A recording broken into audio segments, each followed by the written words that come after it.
The left has pushed private people into being political, and in that process, they've made some profound enemies. Let's get into it.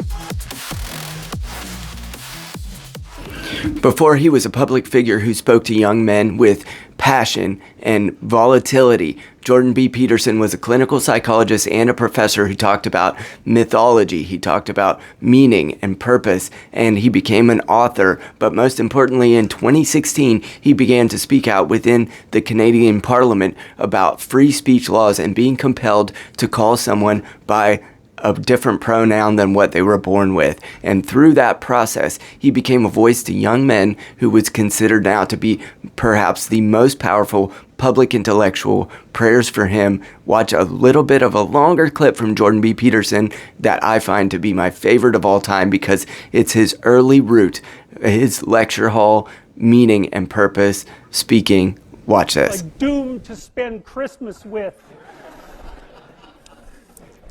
So then you fix yourself up a little bit, kind of humbly, because, you know, God, you're a fixer-upper if there ever was one.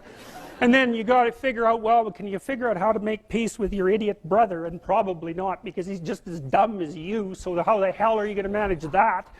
And so then maybe you get somewhere that way, and your family's sort of functioning, and you find out, well, that kind of relieved a little bit of suffering, although it reduced the opportunities for spiteful revenge, and that's kind of a pain in the neck. And so then you get your family together a little bit, and you're a little clued in then, at least a bit, because you've done something difficult that's actually difficult. You're a little wiser, and so then maybe you could put a tentative finger out beyond the family and try to change some little thing without wrecking it. It's like, our society is complex, and we teach our students that they could just fix it. It's like, go fix a military helicopter and see how... One of the greatest voices in the neoliberal, the post-liberal era is Carl Benjamin, and he is the founder of the Lotus Eaters in Great Britain, and they are one of the only people who are willing to speak in a free way about how they feel about their polity and how they feel about public policy in a place where you can go to jail for saying the things that they say. Before Carl Benjamin was this right-wing figure, this right-wing leader, he was actually just a gamer who during Gamergate saw the way that the left had pushed their political narratives into video games, and that's when he began to speak out. He went back to school, he conquered, and he has won the day in Great Britain as they now have rallies of millions upon millions of people coming to the streets to say it's time for a new order in Great Britain. Watch this clip. He's with Peter Boghossian in this instance, and he says exactly what we're all thinking about the feminist project and how it's affected men. They want them to love them. They want their approval. And so if gaining women's approval means pretending women are equal to men or, you know, saying this, that, and the other, whatever it is, they'll do it. And it's completely taken men off of the throne that they sat on. And this throne was never imposed by authority, actually. It was imposed by consent. And the second women withdrew their consent for the man to be on that throne, well, the throne collapses and the men are just standing around going, okay, well, I guess I'll just play video games and drink beer all day and smoke weed. And if you don't need me, I won't do anything. Because that's really the whole raison d'etre of being a man, just to be needed by someone else. And it's always been women. And until women understand that actually they're kind of destroying men, then nothing will change, because men will never be able to stand up for themselves and their own dignity.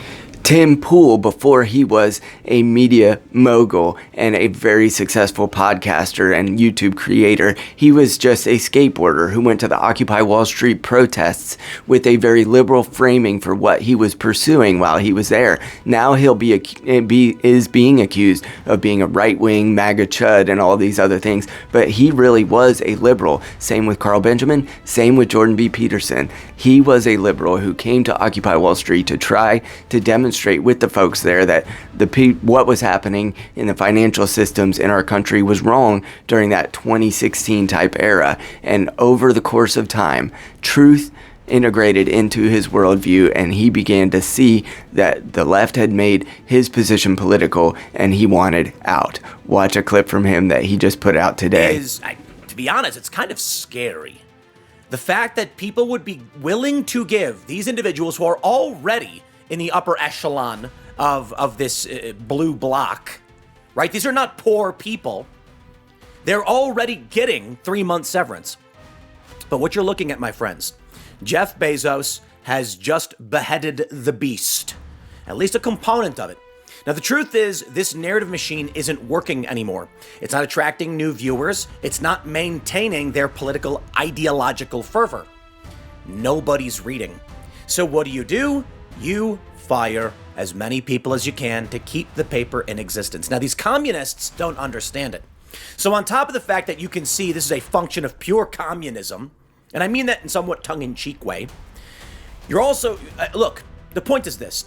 These people believe they deserve everything. They maintain the lies, and then when all is said and done, they tell you, give them money. Last but not least, I have the much maligned Russell Brand. And while he's a controversial figure, he and I share something critical, which is that we're both in recovery from substance use addiction. Russell Brand, another former liberal, perhaps even like a staunch liberal, went into a relationship with Christ and ultimately speaks very highly now about his faith, along with being a representative who speaks at right-wing coded type events and is a very, he tries to get to the truth of things, but he still represents sort of the old liberal world order that would have wanted things like Julian Assange and other people that were actually trying to get the truth out. He is still in that vein, and I respect him deeply for the fact that he is willing to walk a tightrope sometimes between his old hippie comedian stylings, but before all that, he was just a comedian. You may have seen him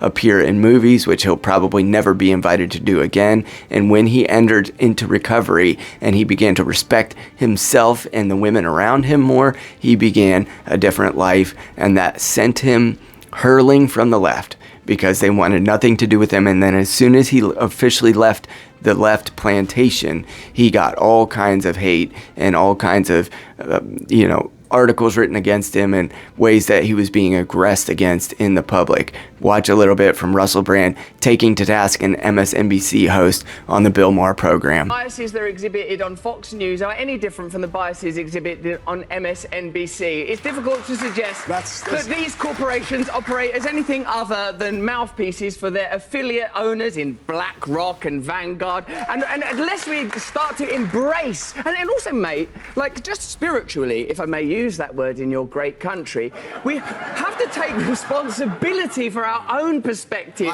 I've been on that MSNBC, mate. It was propagandist nutcrackery on there. I went on the show called Morning Joe.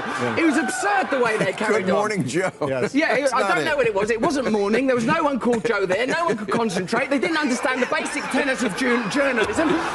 No one was willing to stick up for genuine American heroes like Edward Snowden. No one was willing to talk about Julian Assange and what he's suffered trying to bring real journalism to the American people. And I think to sit within the castle of MSNBC throwing rocks at Fox News is ludicrous. My friends. What all these men have in common is that they were former liberals who wanted to live private lives. They were perhaps even excelling in their industries, excelling in what they were trying to do, but because of the temperature and the moment and the stark ways that the left had gone too far, they all became public figures, and they've received exceeding pressure as the result of that, because as soon as you're seen as going against the liberal world order, you are attacked. And every one of them, as being former liberals and being so powerful in their position because of that status, they received extra amounts of criticism, hate mongering. Jordan Peterson's license was put at risk. Russell Brand has had further lawsuits put out against him. Carl Benjamin, of course, continually faces the long arm of the UK legal system that is certainly threatening against the free speech rights that they have there. And Tim Pool has had people even pew at his house most recently within the last couple months, along with other threats, constantly being doxxed and being swatted, which means somebody called the police and sent a SWAT team out to their house. You could not believe the amount of vitriol that's cast at people who are former liberals. And what they all have in common is the same that I have in common, which is that I came from a background where I was much more oriented to liberal ideals, especially American founding type liberalism. I tried to speak out during the Iraq War, which I was still a young adult at the time, among other things that I certainly wouldn't be proud of today. But I came around in the last 8 to 10 years as seeing the writing on the wall that we were going into a tyrannical place, a place of scary amounts of speech laws and ways that are a liberal founding, the liberal tradition, which is what Carl Benjamin calls is Sharia law for Westerners, that was being threatened because we no longer had a polity that was willing to allow private citizens to be private. And in our internet age, it is impossible to speak out and not be spoken out against. And while that temperature has not come down, I entered to try to create this channel so that my children would have a better future in whatever America we can salvage out of our current moment. It is past time that the private citizen take the risks, become public, and I was somewhat inspired by Jordan B. Peterson to take the risk, because ultimately there is a greater risk of me going into tomorrow, saying to my children, staring them in the face in 10 years and saying that I did nothing. When I saw the writing on the wall, I saw our society transposing into tyranny. I saw the ways that we as a people were being aggressed against, and I did nothing. I'm sorry, my son, my daughters. I'm sorry I didn't do anything. That to me was unacceptable. I believe that's largely what has motivated these 4 men, and they saw as unacceptable. And we each have our moment to begin to speak out. And I hope that you will have the courage to do the same, because the moment necessitates it. And yes, I would even fight for your right to say it when you disagree with us, when you disagree with me. However, this is the moment that we speak out, we speak up, and we try to provide a future of faith, in my case, faith, fatherhood, and freedom in America. And if you can get behind that at all, I'd really appreciate your support. Please consider liking this video, subscribing to the channel. If you love these men, so do I. Don't agree with everything they say. However, this is the time that the liberal man has turned into something else, and it's time that we spoke out. Have a great day.